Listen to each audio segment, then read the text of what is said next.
Again, Israel is the first line of defense for Western civilization. No one knows that better than Behnam Ben Taleblu. He is the senior director of the Iran program and a senior fellow at the Foundation for Defense of Democracies. He joins us now. Behnam, always great to see you.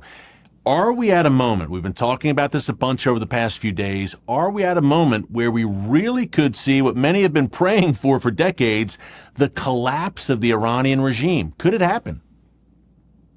Well, always a pleasure to be back with you. To be brutally honest, there's a lot of factors that are still being determined here, but that's where a lot of the evidence is pointing to. It doesn't mean that there'll be a collapse all of a sudden, but one does have to remember that what happened in Syria, there were just several fateful weeks at the tail end of 2024 that saw a radical transformation in Syria and the end of a 50-plus year reign of terror in that country. Many may be looking at that model, hoping, praying, projecting that what happens in Iran could obviously be much better. So because this is the Middle East and things can always go from bad to worse, praying that that doesn't happen in Iran. But one of the things going for all of us here who are proponents and defenders of Western civilization is essentially that you have one of the most pro-American, pro-Israeli populations in the Middle East inside of Iran, despite the best intentions of that terrorist sponsoring government. So as the hold of that government gets weaker, as all of the things it's invested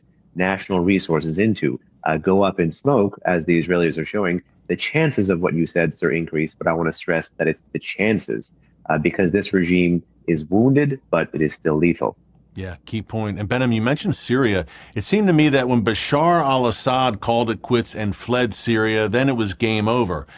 Ayatollah Khamenei, look, Bibi said today, Israeli Prime Minister Benjamin Netanyahu, that Khamenei may not be off limits. And if Khamenei was gone, the war maybe would end tomorrow.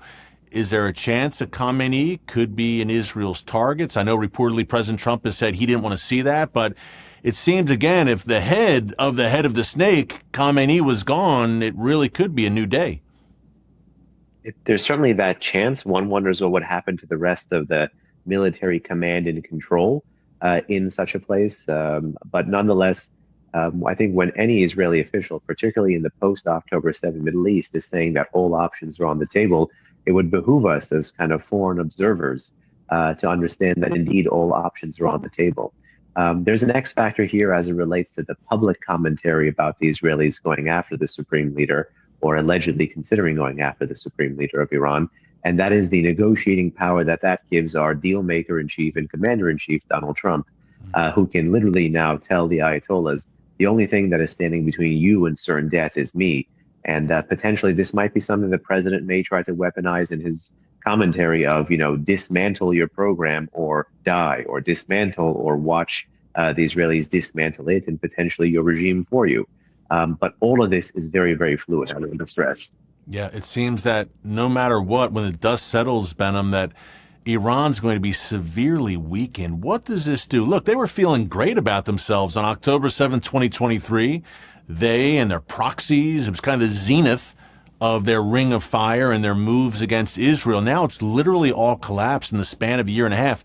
It seems that when the dust settles, they limp out of this, right? No matter what the outcome is, if there's some kind of negotiation, a deal, they're coming out of this very wounded and weakened in the eyes of the world. There seems to be a new Middle East at our doorstep right now with Israel as the lone superpower in the region.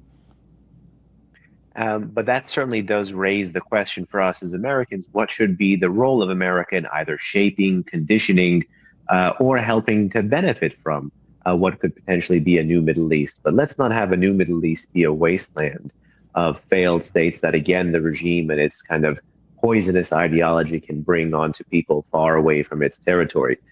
Instead, a new Middle East should really be more about integration and accommodation and engagement between pro-American, pro-status quo forces in the region that have a vested interest in stability and prosperity. And what you've seen from the past 46 years of the Islamic Republic is by engaging in these low-intensity conflicts, which, as you've seen since post-October 7, have become quite hot and have become quite multi-front, they are now reaping what they have sown. Yeah.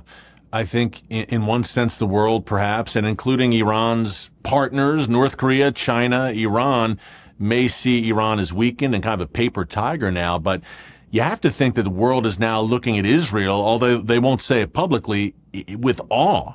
I mean, this is a succession of stunning military and intelligence accomplishments dating back to Operation Exploding Pager, Hezbollah in Lebanon several months ago. Now this in Iran. Do you think Israel's stature just grows? And look, regional superpower for sure, but although a tiny nation the size of the state of New Jersey, Israel's flexing its muscle far above its weight, punching far above its weight on a global scale.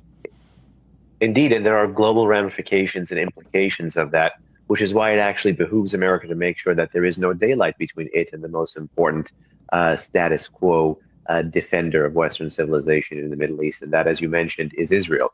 I'm glad also in the lead to your question, you mentioned not just the security successes and the military successes the Israelis have had, but also the intelligence successes. And I want to mention one key thing, given the fact that you were talking very eloquently about the Iranian people in the lead here, which is one of the reasons the Israelis have had such a free and open and operational hand inside of Iran for years is probably not just because the regime is incompetent and ideological. That is quite true.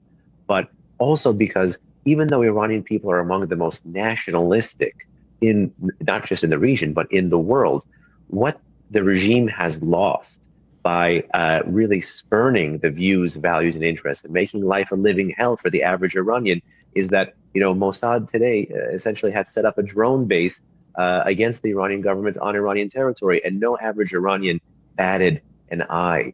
And even if you look at the social media commentary right in the aftermath of Israel strikes against major military figures in the strategic brain trust of this regime, you had the Iranian, large popular sentiment cheering on those strikes because they identified Israel as targeting their oppressors as well. Yeah. But it seems everything's on the table right now. Great points all around, by the way. What about the Abraham Accords? Look, with Iran weakened, can we see peace between Israel and Saudi Arabia, Oman, perhaps even Syria, perhaps even Lebanon? It seems that everything is possible right now that Iranian axis is toppling in the region. Well, certainly creates the political space for it, but call me an old world skeptic. But one of the things that actually created the political space for the initial wave of Abraham Accords, which really upgraded ties that some of these countries may have had in a more covert or private sense and moved it into the overt world, the formal diplomatic recognition world with the Israelis, was that there was indeed a rising Iranian threat. So ironically, if you have a declining Iranian threat, maybe some more of these countries may be inclined to hedge, may be inclined to over-focus on something like Gaza, for example. Who knows? But I certainly think dealing with the world's foremost state sponsor of terrorism creates room for talking about stability and growth and prosperity and economic integration.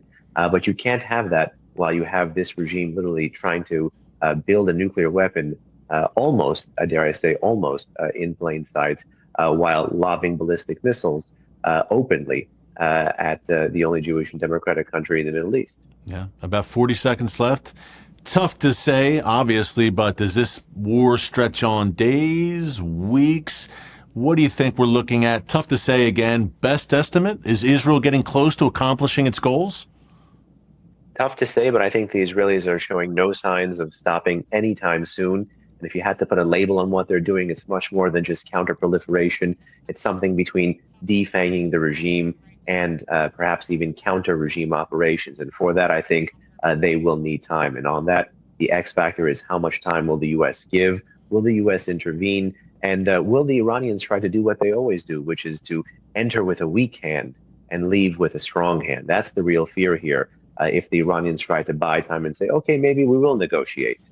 What will the Americans do then? What will the Israelis do then? These are the tough questions we have to ask ourselves now. Behnam Ben Taleblu, great breakdown as always. Folks, check him out, fdd.org, and on X across social media. Behnam, great work. Keep it up. God bless. We'll see you again soon. Bless you.